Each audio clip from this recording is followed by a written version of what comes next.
You're listening to IAM Pulse, a podcast discussing all things identity access management, from defending against cyber attacks and to enhancing your overall cybersecurity strategy. This podcast is brought to you by BioKey International, an innovative provider of flexible, secure access management and biometric identity solutions. We're sitting down to talk about the impact of identity access management makes on you and your business.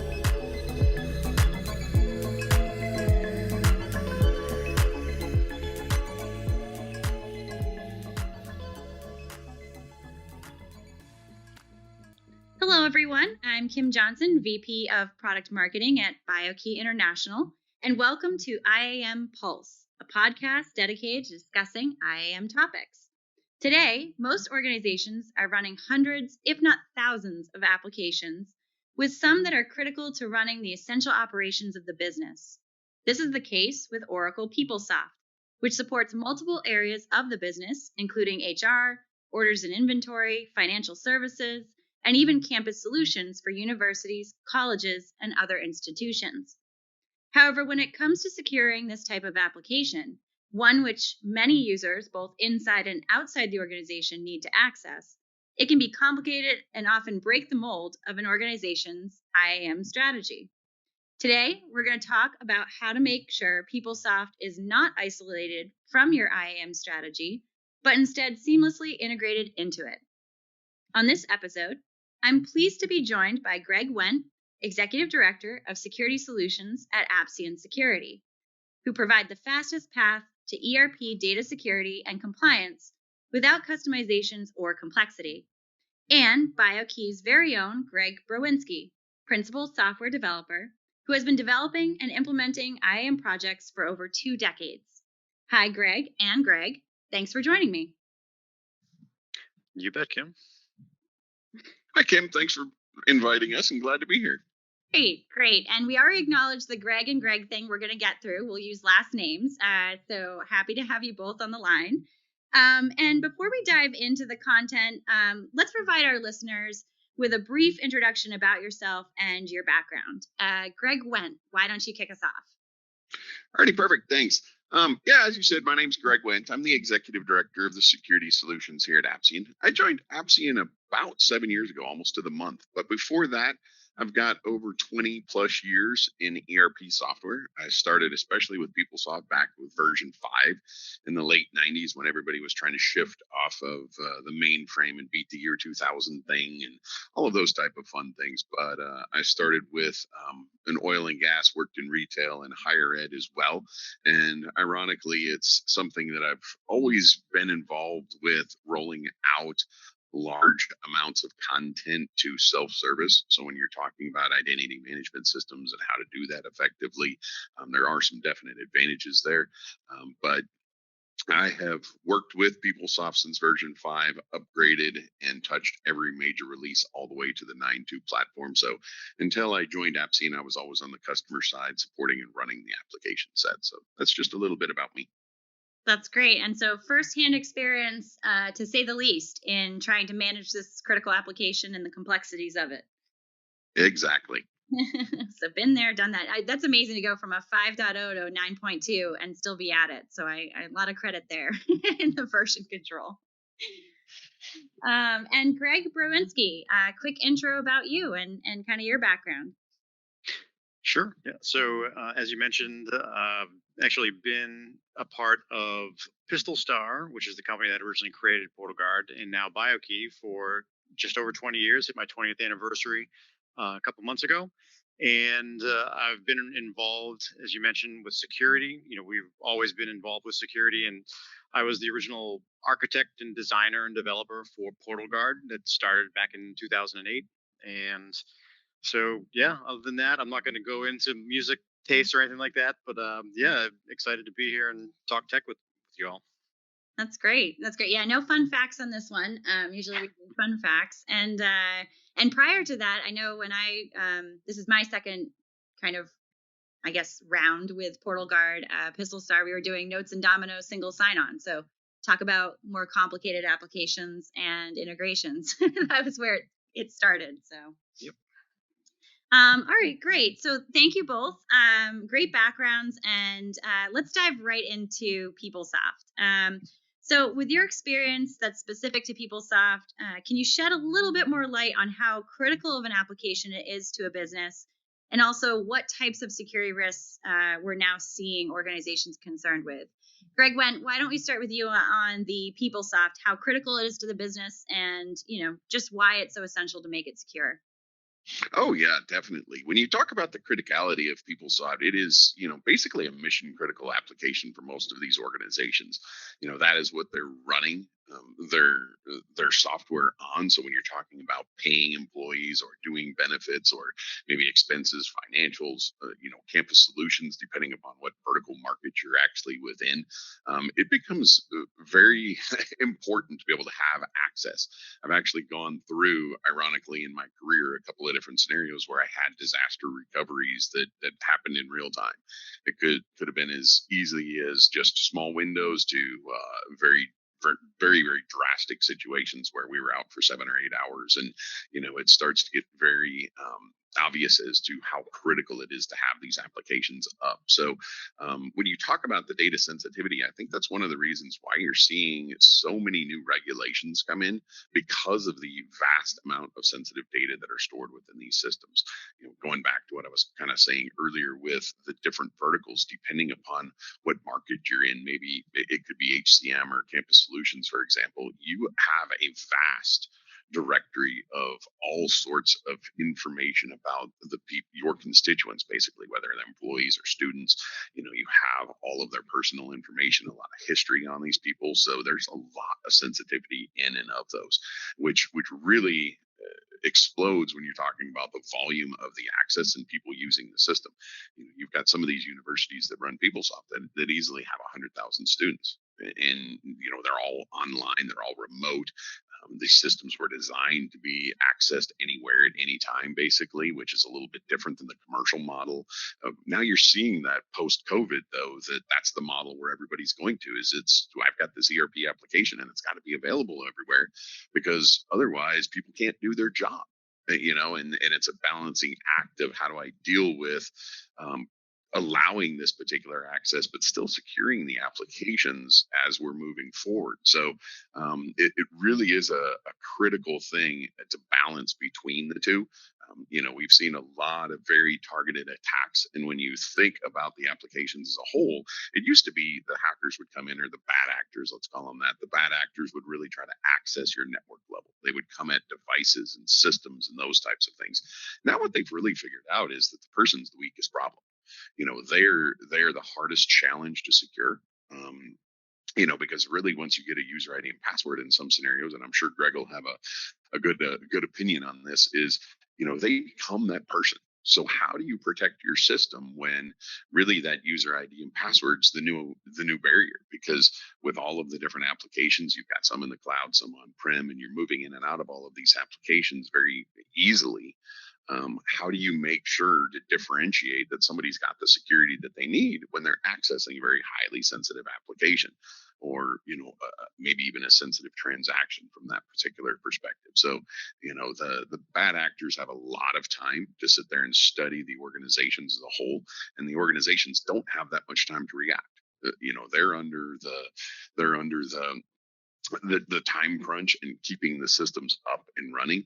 I've talked to some organizations that have spent as many as 2,000 man hours trying to figure out what happened post attack, and that was for a very small attack. But that's an entire person for a year. So when you think about that, there's not a lot of productivity in that. So you definitely have to control the access and your risks to these systems, and it's a delicate balance of being able to do that both efficiently and effectively, so that both sides, the security side and the business side, get the controls and access that they need to be able to do the functions throughout those processes. Because it's really about, at the end of the day, keeping the business running. Ultimately, you've got to be able to have money coming in the door and serving your customers at that particular point. Yeah, and I, Greg Berwinski, I'll turn to you in just a second on the actual specific attacks we're seeing. But Greg, when you said anytime, anywhere is the way that it should have been set up. And obviously, we know now with the remote access really pushing that. How many organizations do you think were really ready for the anywhere, anytime access, or were they still relying on their, artificial security perimeters, as we like to call them?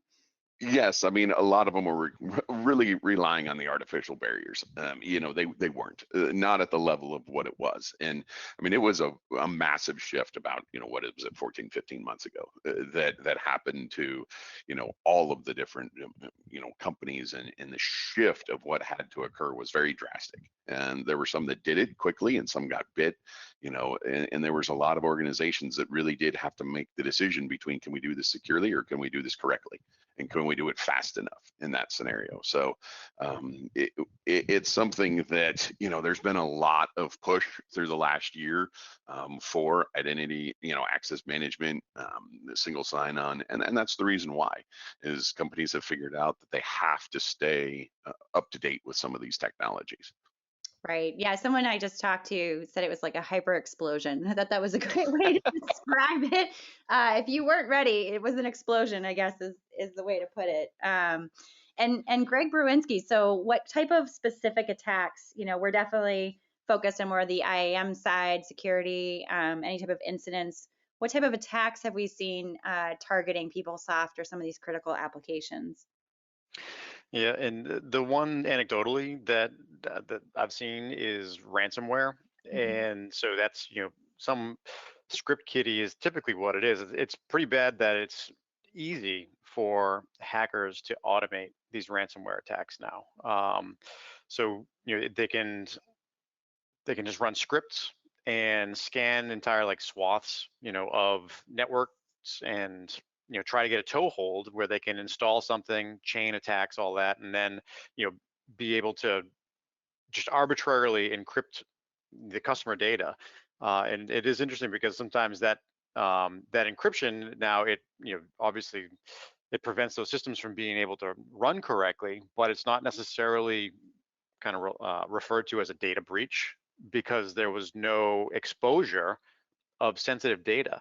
But tell that to the person that just got attacked in that way. It's kind of like splitting hairs at that point. So ransomware is definitely something that it has become easier for people to launch, and we have seen that ourselves. We haven't had a ransomware attack, obviously, but we've seen more prevalence of that. Again, just anecdotally with the people that we're talking to, whether it's our customers or prospects, people in the industry, and kind of at a wider level, it is interesting that we're starting to see better awareness from customers, from IT departments about like the fact that MFA is the thing that really can, like multi-factor authentication is the thing that really can prevent so many different attacks, right? And so then it's not just a matter of, okay, yeah, we need to get MFA in place. It's more about they're a little bit more discerning now where it's, okay, well, we know we need MFA or we have a form of MFA, but we need it to now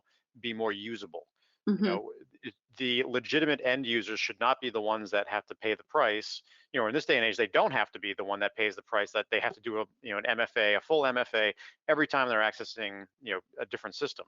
So now being able to have take usability into account, in that way these legitimate users can do things like based on the context of the requests and machine learning and things of that nature, where we can start creating a picture of this user and their usage, and be able to say, well, this is outside the norm, and apply like step up authentication, right, where they've been it's outside the norm for them.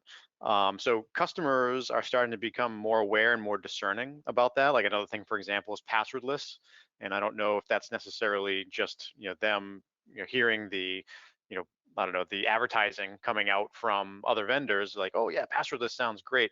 But for example, brute force attacks, like password spraying and things of that nature, those can be prevented by a passwordless approach.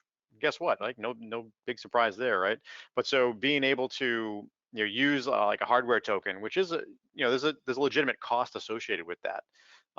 That is real, right? Businesses can't just say, oh yeah, we're gonna give hardware tokens to everybody, because then it becomes about how do you actually make that cost effective?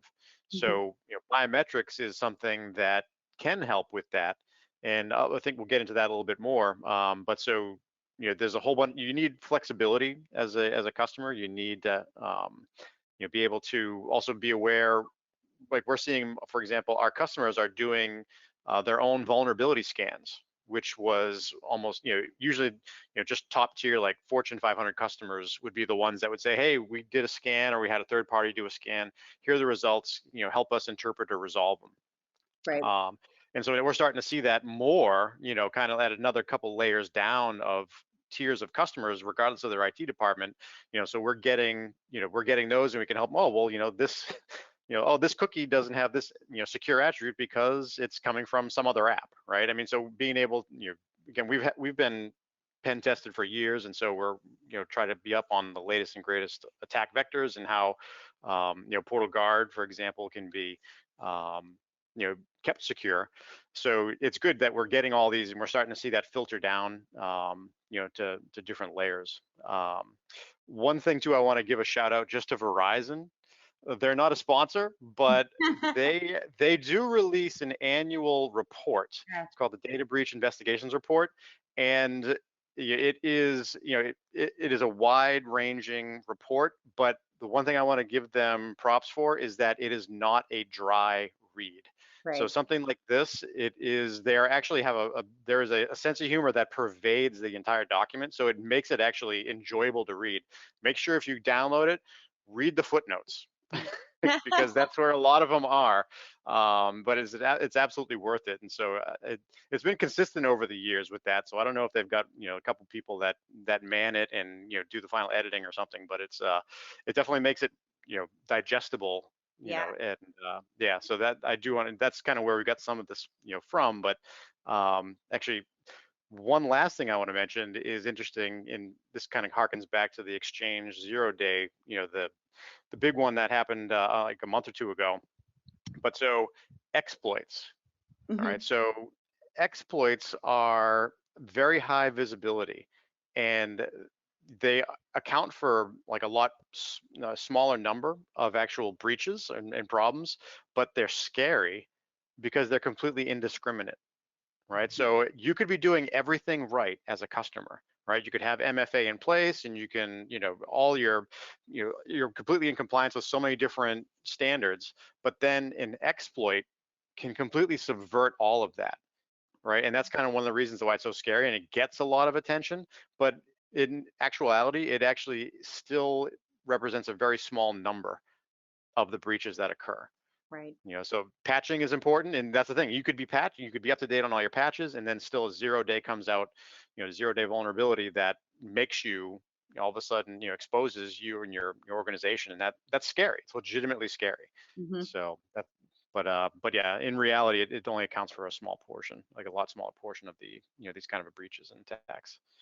Yeah, and I think that's first of all, the Verizon data breach report, or breach report, how they call it, used to be like Christmas Day to some of the folks I've worked with. Like, I think they mark their calendar, know when it comes out, and literally celebrate reading every page as soon as it gets issued. It's like the latest, episode of Game of Thrones or something coming out. So big, huge kudos to that. And if you've read it, like I said, definitely should read it and look at it. Yep. Some of the things they highlighted are just actually scary as to what people are able to do. And I think what we've seen also, and Greg, I think you hit upon this a little bit too, is they get into an application like a PeopleSoft or other, and they just watch and they just kind of listen. And so, I think the SolarWinds attack is the other one we're very familiar with. As of late, they said they were up in the systems maybe up to a year potentially. So it's not an immediate thing. It's not necessarily the most obvious thing necessarily. But when it attacks, those 2,000 man hours you mentioned are going to cost the organization. So those are excellent points.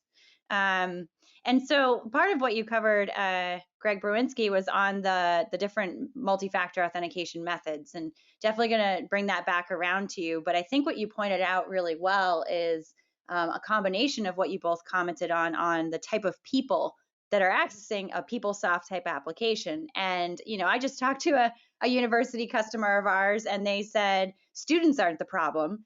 Students are happy to adopt the latest technology. It's my faculty and staff that write down their passwords and can't understand why we're changing it, and so I think each user population is potentially a challenge also. Yeah, you need different types Yeah. for each different. Yeah, for sure. Yeah, and it's an application, right? That customers access, employees are accessing somewhere in between with partners, right? Because it just runs so many aspects of the business. And so looking into that a little bit further, so PeopleSoft being critical, having different users, the different attacks, which we could probably spend a whole episode on the attacks because they're just fascinating as to what they come up with. But how about PeopleSoft in terms of securing it itself? I know it's complicated. It has, definitely hierarchies to it. Greg, in terms of your PeopleSoft experience, why is it such a challenge, maybe on more the technology side, to bring it into that identity and access management strategy? Oh, definitely. When you think about PeopleSoft as a whole and how things have changed, I'm going to step back and actually just kind of bring it out from a broader market all the way down. Is the system was designed 35 years ago, and if we think about how people are accessing data now, it's all about the data. And if you think about how many of these applications are configured in the secured, it's all about being able to access the transaction. It's, I have a user ID, this user has a role, they've got permission list, and they're going to be able to access X amount of transactions, basically. It's not really about the data itself. And should that user have access to the data? Basically, depending upon how they're accessing the system. When you think about how a user is going to access the system, we were kind of talking about it earlier. How many people were ready for the explosion of having everybody work from home? Most weren't. You were talking about a small subset of, let's have self-service access available from home. That's great. That's fine. It's easy. We can control those transactions. It's very limited in scope. But now all of a sudden we've got power users that are, not only doing payrolls and benefits and 401 and, adding and enrolling students and all of these other drastic transactions and expenses and all of these things that weren't ever really designed or thought about that you were going to run from home. So when you think about the dynamic part of that that's missing, that's really one of the largest challenges of it to me. Is if I want to secure my environment effectively, I need to be able to bring in context to that. I need to understand some things that are known outside of PeopleSoft, but not known and understood within PeopleSoft. Maybe where that user is coming from, what time of day, are they on or off the network? Do we need to look at something inside of the network? Maybe we need to look at an attribute coming from the identity provider that says, hey, wait a minute, this person is coming in from an untrusted location, or something else like that, and I want to do something different inside of the application now because of that. That's one of the larger challenges to me, is really that explains the gap between what a lot of people want to do from the IT perspective, but what they can't do because of the way the application itself works and the way that it was designed. So bringing in that additional context and understanding really allows you to then go with the data and think of it rather at that data level than a transaction.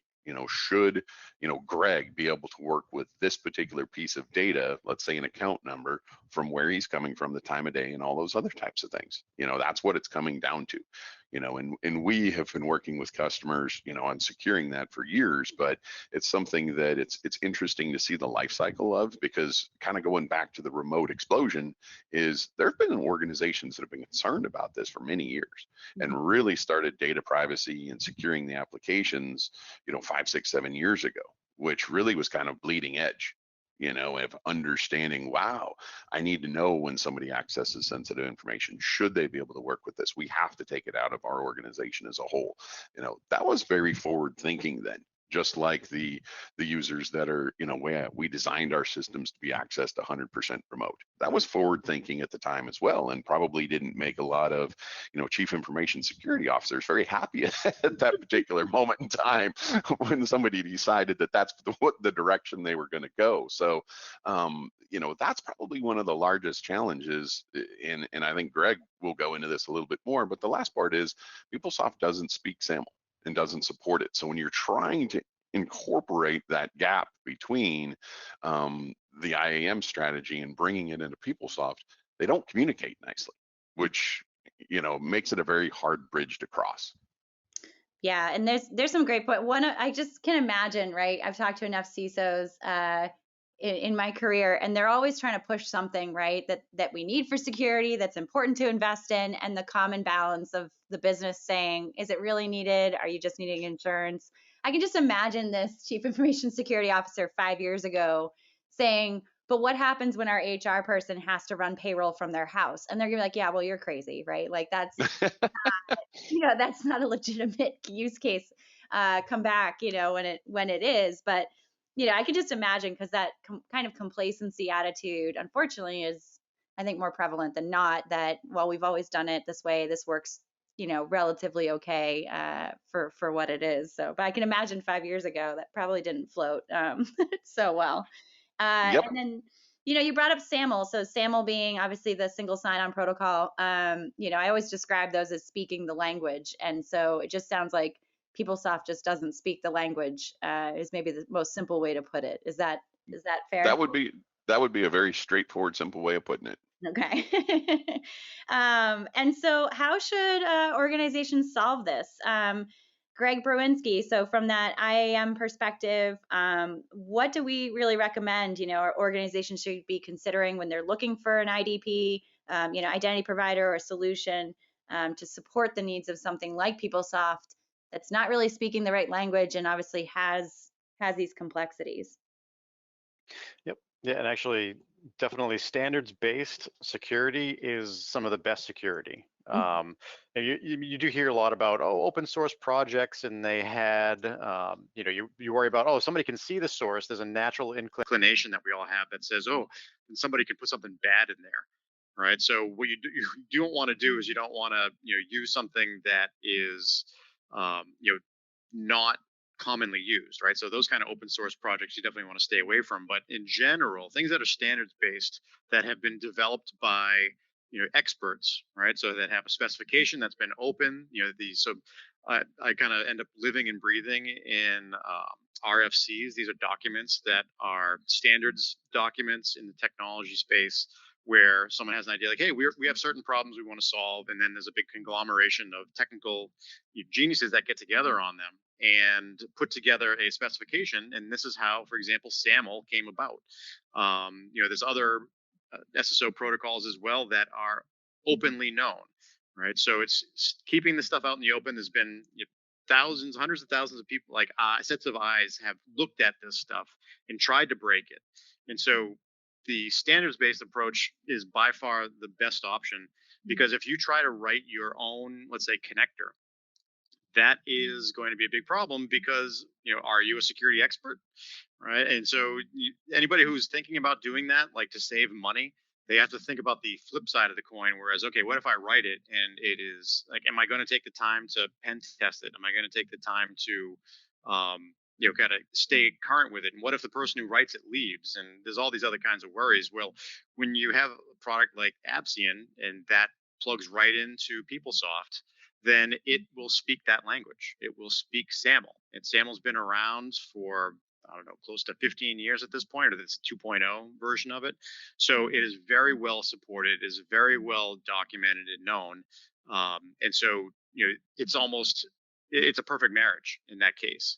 So definitely start with standards based, and Appsian makes that possible for PeopleSoft with Saml. So then other things, for example, is just because it is an identity provider, can now talk to PeopleSoft. Well, to take one step back and just say, okay, well, how is that identity provider authenticating the user, right? And so MFA is basically a must at this point. So you want to do strong authentication. So if most people are still very comfortable and familiar with getting a username and a password prompt, and they enter that, and then they get prompted for a second factor. So MFA, that second factor, there can be a whole bunch of different options. But so some of the things, for example, you might hear, oh yeah, we support biometrics.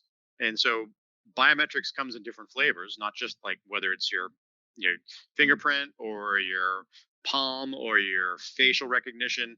It's actually more about what I'm describing is device-based biometrics versus server-based. And so, for example, if a product says, "Oh yeah, we have biometrics. We just use Touch ID, within the iPhone," and so that biometrics authentication is being done completely on the phone, and so there is no way from a central perspective to be able to confirm that is at that point that a user unlocked the phone, but you don't know if it which user it was. And so it's interesting that biometrics itself, a server side centralized biometric is going to be something that organizations can have a lot more control over, while making sure that biometrics data isn't available. It's not a problem that it's being held, because usually it's not the actual full fingerprint. They break it down in something called templates. But so being able to authenticate the person with centralized biometrics is much better, much stronger than being able to authenticate a device, right? And that, a device was unlocked by a user.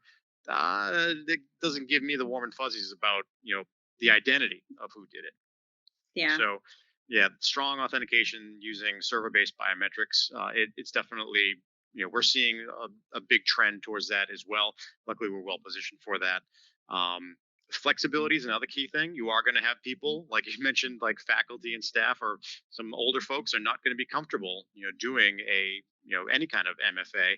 So you have to be able to accommodate that, right? And so flexibility is key. You can't have a one size fits all in this day and age. So maybe it's something, for example, like backup codes, they might be more comfortable with because they can print out a sheet and put it in their wallet, and then they use an OTP when they need to. So there's a lot of different things there. So it does come down to standards, strong authentication through biometrics, server-based biometrics, and then maintaining flexibility, right? So different users are going to have different use cases and scenarios, and you have to be able to support those without end users revolting, which is because they still are the customer, right? Even though you need to secure them and you need to secure the access that they're requiring nowadays, you can't compromise security as a result of that. Right.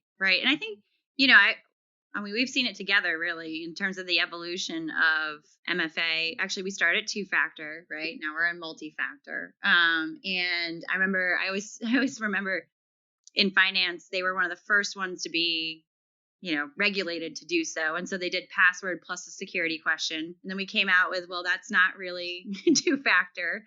And now we've gotten multiple things that Yeah, it's multiple things not something you have or are, right? It's the classic kind of standard for MFA. And now we're going around and trusting, like you kind of pointed out, we're trusting phones and USB tokens and, kind of devices and hardware more so than actually being able to say the person is truly authenticating. And so, it's getting to a tipping point where attacks are going after SMS OTP. People email OTPs even, right, are problematic to phishing. And so I think it is going to be an interesting evolution of how much flexibility can we, include also with generational changes and acceptance of technology. Do we move more towards people being comfortable with biometrics and more advanced technologies? And then Greg Wendt, you brought up another good one where, you're looking at not just the factor, but the contextual or behavioral, kind of conditions around the authentication and the transaction. So it's definitely an interesting evolution. And the application such as PeopleSoft that's so critical has so many different access scenarios. It's just kind of a no-brainer that it has to be part of your IAM strategy, and then it has to be modernized as we kind of evolve this thing. So. And it's actually, Kim, on that, just to be fair to all of the machines out there that do need to authenticate, because there are, right? So it's not just people doing it. There's automated processes in the background. And so there are other standards, like so OAuth is another SSO protocol. And so that actually has different code flows that can accommodate machine to machine authentication, right? So like, again, like don't roll your own, use the standards. So. Yeah, I think of the Latin. I think of the language analogy, and the reason I said Latin is because I decided French was not for me, and I went to Latin, and my mother's like, you're not going to speak that to anybody.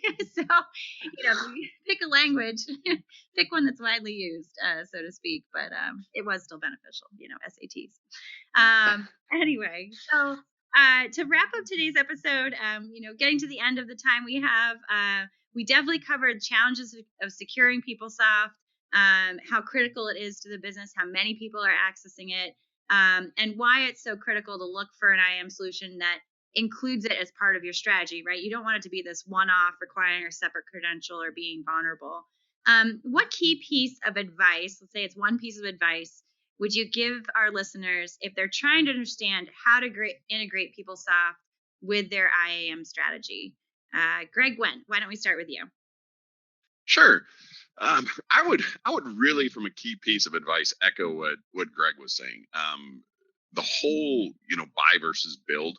I've probably done about 350 to 400 different security reviews through my time, and it's shockingly probably consistent to find out how many different breaches really stemmed from a homegrown security solution. You kind of commented about it earlier where we had, questions, answer these 2 questions, and that's how we're going to, validate you and things like that. It doesn't work in today's environment. And that's where so many organizations got bit through the time, because they're attacking the individual users. They're not going at the systems. So when you're not going with an enterprise-wide solution that has multiple different options for trust and delivering multi-factor authentication, for example, integrating with that or trying to build that on your own is very problematic, and it becomes difficult to really go through the scenarios and think through 100% of what that bad actor is going to do to your organization and attempt to, how they're going to think about attacking your organization. So that would probably be one of the biggest things that I would say is, if I were evaluating buy versus build at this particular point in time, I would be looking at build. Or not build. I would be looking at buy, sorry, because the building is just so problematic. It's so difficult to keep up and running. The technologies are changing very quickly. And as Greg said earlier, the connectors between these different the endpoints, change very frequently. So it's something that, let somebody else manage that who does that for a living, and go with the buy, because it is going to simplify your life and your support and your security model much much better for you in the long run. Right. No, great advice. And I think, we've also seen a shortage of cybersecurity talent, right? That probably could even do this in the first place. I think that's another, even if you consider building it, do you have the right people on staff to maintain it, build it in the first place? We're hearing more and more that those resources just aren't available. Right. You're right on point there. I mean, we saw it, with a lot of the different processes and the different people that we talked to. I mean, right now with COVID, everybody's still trying to figure out exactly what they're doing, how they're doing it, how they're going to secure it, with the whole shift to remote work, for example. So it's just not in the priority, and they don't have the teams and the staffs to be able to do this. So it comes where if you can buy a turnkey solution that supports your needs, it just makes sense to. Right. 100%. And Greg Browinski, I think we kind of took your one piece of advice, but let's see, what other one piece of advice do you have besides being standards based, which I think is probably one of the stronger pieces of advice out there? And so it does kind of piggyback off what my namesake just mentioned, but with a slightly different. We haven't even brought it up yet, but so we are seeing, obviously, there's a dearth of IT security professionals. Mm-hmm. And with all the new requirements around access, right, for ERP data, what I would recommend is that people look seriously at the cloud, hosting more things in the cloud. This is obviously a shift that's been occurring for, 8+ years at this point. But so people are becoming more comfortable with it because their own data centers, now that people outside of your network need access to it, you are now stuck, with this legacy model of your own data center and maintaining all of this, like all this infrastructure. And how often, it must keep people up at night, or it should, about how many different holes there are in a traditional data center. And so are those being monitored? Are these things being patched? Are servers that are unused being decommissioned? Are there reports on different activities done by admins? I mean, there's so many different things, like even like data backups. Mm-hmm. Are they being done? Are they being validated and verified? So using a cloud-based solution, whether it's hosting PeopleSoft with Oracle, whether it is using a cloud-based identity provider, all right, those are the things that now you've got experts doing that. They're doing it for a lot of people. It is a specialization at that point, right? It's not you holding, onto this data in your own data center because that's how we've always done it.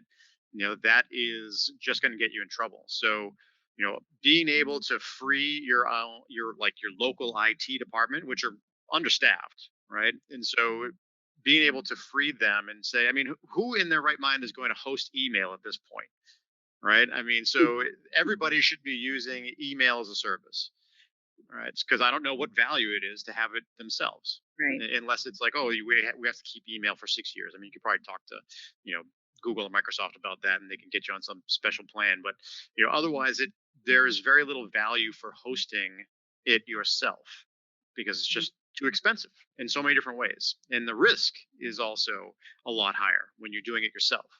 So that is probably what I would put forth is consider the cloud for again, it's come a long way. People are more comfortable with it, and that Exchange 0-day attack, for example, that occurred a couple months ago, Office 365 was not affected. Right. So, yeah. Right. No, that's a great point. And I know there's been shifts from what we've seen for moving PeopleSoft to the cloud, and as well as other, like you said, IDP. I mean, we've seen it with, talk about ransomware hitting your infrastructure, right? If your IAM solutions on-prem or any of these major systems, it's even greater likelihood that those are going to be impacted, not to mention disaster recovery and business continuity concerns. So it's one of the best ideas if they haven't adopted it already. So that's excellent. And so advice we took away, don't build it yourself. Don't custom code it. Definitely look to buy or purchase based on expertise that's out there. Standards based all the way. Pick a common language and consider the cloud. I think those are fantastic pieces of advice for our listeners today. And so Greg, that is all the time we have for today. Thank you both again for joining me to discuss this common and really widespread challenge of not only integrating PeopleSoft, but also other complex application into an organization's IAM strategy. As mentioned, it is possible, but requires the right IAM options and flexibility, as well as a seamless integration. So anyways, that wraps up today's episode of IAM Pulse. Thank you for listening to the show. If you're interested in learning more, please visit biokey.com and appsian.com. Join us next time to learn more about IAM and how to secure identity the way you want. Talk to you soon, and thanks, Greg and Greg.